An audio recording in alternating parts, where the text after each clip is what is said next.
So today we are going to be breaking down House of the Dragon Season 3, Episode 6. In this we will be looking at Easter eggs, book references, and a bunch of WTF moments. So let's get into it. So first of all, we are saying bye-bye to one of the biggest scumbags the show has ever seen. Will they? Death. And that guy is Sir Criston Cole. I can tell you now that no songs are going to be sung about this guy and nobody's going to pay respects. So to break this down, the episode's called The Faceless Man, which is a deep cut. It's referencing the city watchman Daemon kills, the guy tied to whoever's been offing the gold cloaks. And what that guy says to Daemon before he dies basically implies Ormund might have hired a whole bunch of faceless men, not just one. Dude straight up tells Daemon there are many of us, we're everywhere, no banners, you'll never win our loyalty. So that's a nightmare for Rhaenyra on 2 levels. You don't want even one faceless man gunning for you, and you really don't want a whole rebellion brewing under you too. Basically, he's telling Daemon, kill me, doesn't matter, the bigger thing coming for you isn't stopping. Now, with this information, it gives us more of these possible faceless men wiping out gold cloaks, which bleeds into the tapestry ripping into the intro sequence. Nice little metaphor for the realm tearing itself apart during the dance. And speaking of the tapestry, people have been theorizing forever that Helaena is literally the one weaving them into the tapestry week to week, since it's basically telling the story of the dance before it happened. After we see the way more detailed tapestry of Aemond in this episode, I'm pretty much sold that's exactly what's going on. The episode kicks off with the Butcher's Ball, a big one straight from the books, plus Criston Cole's last stand. He and his men get baited into a trap by the Riverlanders and the Winter Wolves, and they literally say it. This trap was built for him specifically. They lure him out to check what looks like a pile of bodies, when really it's just a couple of actual dead rivermen that Oscar Tully mentioned earlier they hadn't got around to burying yet. So hey, free bait. Cole's men are chanting, "We light the way." We light the way! We light the way! Which is House Hightower's words, because of course, he's a Hightower loyalist through and through. Then it's a trap within a trap, because the Riverlanders reveal their real numbers and just swallow Cole's guys whole, with practically no way out. Oscar Tully gets a genuinely great moment here calling him out, probably his best beat all season. Curious if Cole's bones end up in that Bone Sept Tully's building. Made a promise to the dead, Cole. I told them I'd build a sept out of traitors' bones. I don't have near enough bones yet. My guess is no. Feels like they wouldn't want to profane it with his remains. Knowing he's basically done for, Cole pulls out Alicent's favour. Remember, this was a whole thing in Season 2. He basically forced her to hand it over, and by the point she'd already stopped caring about him and honestly kind of hated him, he asked to die fighting 2 guys at once, so at least an honourable death, which is straight from the books. Though the actual kill is different here. They still deny him the honourable fight, but it's Alys Blackwood who ends up finishing him with her bow. No ceremony, no songs, just an ugly little end for a guy who deserved way worse. Back in King's Landing, guards finally find Alicent and Helaena, who got trapped after the secret passage got sealed up. Probably a security move after the whole blood and cheese thing, and probably Otto Hightower's doing. Kind of ironic when you think about it. Small council meeting, and Daemon completely loses it all over the Gold Cloak's death. Want to burn Ormund and Tumbleton to the ground right now. Nobody's with him on this. Everyone's like, wait. The Riverlanders are almost here. Like, chill out. But Daemon is not chilling. Funny how this episode flips their usual dynamic. Daemon's the one crashing out, and Rhaenyra is actually the reasonable one. At least at first, though, she gets her own little wobble later. It's rare they are both stable at the same time, and also rare they are both losing it at the same time. Thankfully, this isn't that. The show also gives us quite a funny scene between Daemon and Torrhen Manderly, where Daemon pretty much just throws a cup at him. Then he goes off about how Rhaenyra is totally justified doing whatever she wants because of the prince that was promised prophecy, comparing it to Aegon burning everybody during the conquest. Though Rhaenyra is quick to point out Aegon only torched the people who didn't bend the knee. She compromises, however, with Daemon by agreeing to send assassins after Ormond in Tumbleton, then has Aelin ask Corlys for more men to help protect the city, since between riots, the Faceless Men, and Ormond scheming, things are just getting worse and worse, now that the Gold Cloaks are gone.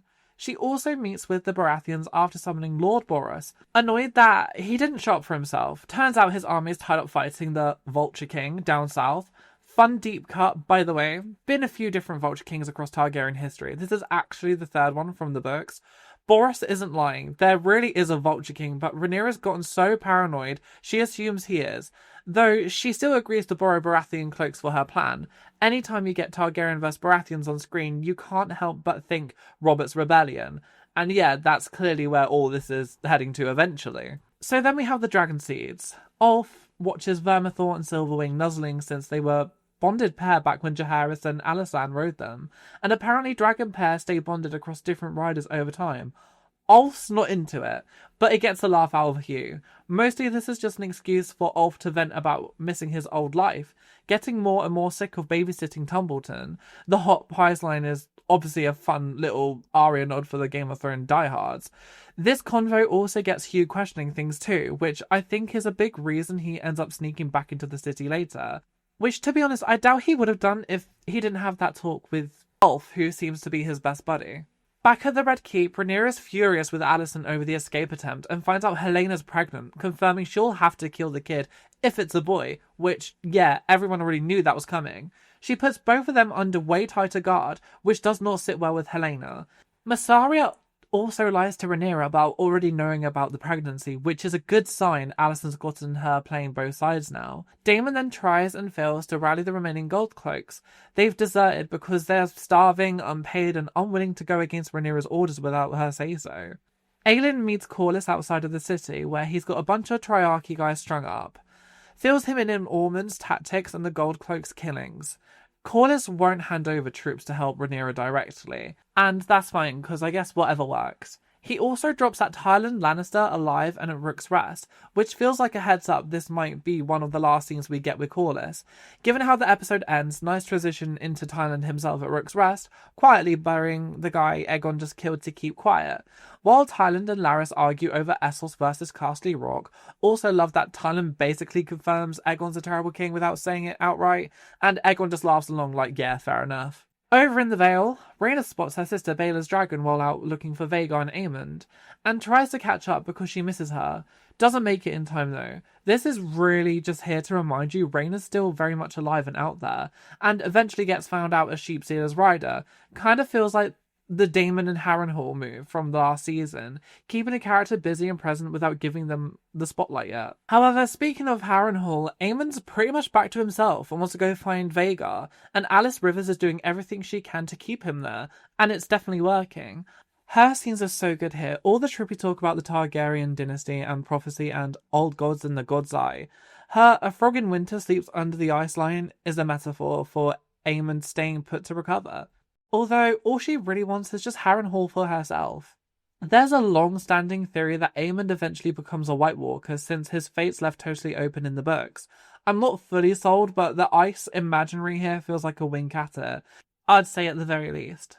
She tells Vhagar flying off actually helps him since everyone's watching her instead of noticing Aemond's not around, and reminds him he's got a zero shot against Rhaenyra's 6 dragons solo. She's not wrong, he'd take a couple down sure, but he's not winning that fight. Then we cut to the Eyrie. Lady Jane shoving somebody down the moon door. We never see who it is. Rest in peace, whoever that was. She slaps Rhaena for coming back after telling her not to, reminds her how much danger they are both in if she's caught, and threatens to throw her down the moon door next time. Though, come on, that's clearly an empty threat. She's just meant to scare her off. Then here we are, back at the Red Keep again. Aelin talks to Baela, who's resting up between fights looking for Vhagar and Aemond, and asks her to smooth things over with Corlys, her grandfather. They bond a bit over having equally terrible dads, since Daemon's her father too. Easy to forget since they barely share scenes. Then they have this incredible, awkward almost kiss, clearly just laying groundwork for something later, book-wise without getting too deep into it right now. Over in Tumbleton, Gwaine Hightower shows up and catches Ormund and Daeron up on everything, basically arguing there's no point continuing the fight. Ormund tries to sound smart, explaining his big plan, and also throws in some pretty gross digs at Rhaenyra just for being a woman. He and Gwaine clearly can't stand each other, and Ormund tosses a bunch of homophobic jabs his way too. Daeron, on the other hand, is clearly close with Gwaine and vents about being stuck with Ormund all these years, begging for his help. Gwaine wants nothing to do with crowning Daeron king, and jokes that since he's second in line, maybe he should just head back to Old Town to get ready to take over once Ormund dies. And honestly, dude sounds like he'd actually be good at running the house. Daeron keeps begging him to stay anyway. Back at the Red Keep, Helaena's quietly embroidering another tapestry, this one of Aemond lying in a pool of blood, casual as ever, still just weaving out the future, like it's nothing. Given that episode 7 teaser shows Alicent heading to Harrenhal, pretty safe bet the woman standing over Aemond in that image is Alicent herself, meaning Helena's basically already seen this coming for a while. Right after, we cut to Harrenhal, where Alys kills a stable boy to keep Aemond's secret, then shows him a stash of 5 ancient dragon eggs to keep him hooked.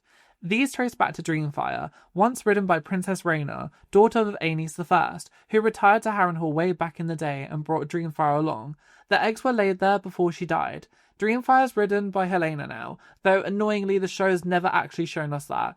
Fun extra detail in the books, Daenerys' 3 eggs actually came from an earlier Dreamfire clutch, stolen way before these 5, so these are meant to be a totally different batch. Aemond says he feels cursed. Alys says the same about herself, and starts pitching this whole "we could build a new dynasty together" speech. Genuinely great, kind of makes you wonder if she's rehearsed it. When Aemond feels warmth off one of the eggs, that lines up with the idea that only true dragon blood bonded people could feel that. Same deal with Daenerys back in the day. Alys ties it all onto the god's eye, and the old gods nearby, and paints this whole picture of their future kids being fully Targaryen princes, clearly laying it on thick to keep him there and get her hands on Harrenhal. Meanwhile, Rhaenyra is back on the throne hearing petitions. No candle wax, no gold cloaks protecting the scepters. And she's losing patience fast, because there's just too much failing apart at once. Then she cuts herself on the Iron Throne, and has a little moment staring at her dad's statue, because remember, Viserys did the same thing in Season 1 premiere right before his health started tanking. So yeah, not a great sign for her either. Daemon disguised as a gold cloak tries baiting out whoever's been killing them. Could be Perkin the Flea, could be an actual Faceless Man, but the guy's whole "we have no banner, no loyalty, no anyone" thing kind of contradicts him. Also, apparently supporting Daeron and the Greens, so maybe it's not literally a Faceless Man, just a nod to the title. Either way, message is clear. There's a growing movement against Rhaenyra and nothing stopping it. Sneaking out to the market, Daemon runs into Ulf again and needles him even more, which obviously just makes things worse between them, really. Not a smart move considering these guys are basically walking nukes. Hugh, meanwhile, kills some random trader just to sneak into the city and sees his wife, right as the fake Baratheon guards show up in Tumbleton. And Ormond's in the background at the same time warning Daeron never to trust a commoner who gets handed power, which, yeah, exactly what Ulf and Hugh are doing right now. When Ormond's busy trying to get named hand, Gwaine instantly clocks the fake assassins and takes them out. Genuinely the best moment of the episode for him. Also funny that Ormond, who mocked Rhaenyra earlier for being just a woman, immediately pukes at the sight of blood. Hugh's reunion with his wife reveals she only came to Tumbleton because she thought he died at Rooks' Rest. Apparently nobody bothered telling her he survived and became a dragon rider. She's clearly done with this whole life, straight up echoing Jon Snow's "I don't want it," and their fight draws attention from the guards. So just a warning, expect this to keep spiraling for him. Meanwhile, Daeron is training in the yard. Ormond apologizes to Gwaine and lets him head home to Old Town, staying behind himself supposedly to protect Daeron. Back with Alicent, she meets Rhaenyra again to bargain, help with Helaena in exchange for revealing where Aemond's been this whole time, which, turns out, she already knew.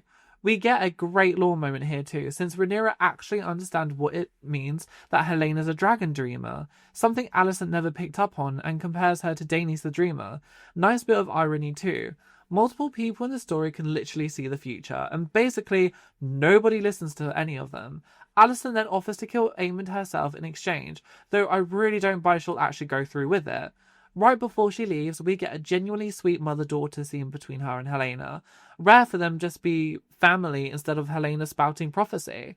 Helaena asks why she was married off to her own brother instead of some other lord, and Alicent admits it was Otto's call, and that she regrets not fighting it. She also says she wanted Helaena close for her own protection, but honestly, it feels more like Alicent just wanted somebody around she could actually rely on. Sad little scene, and Helaena does not look good by the end of it.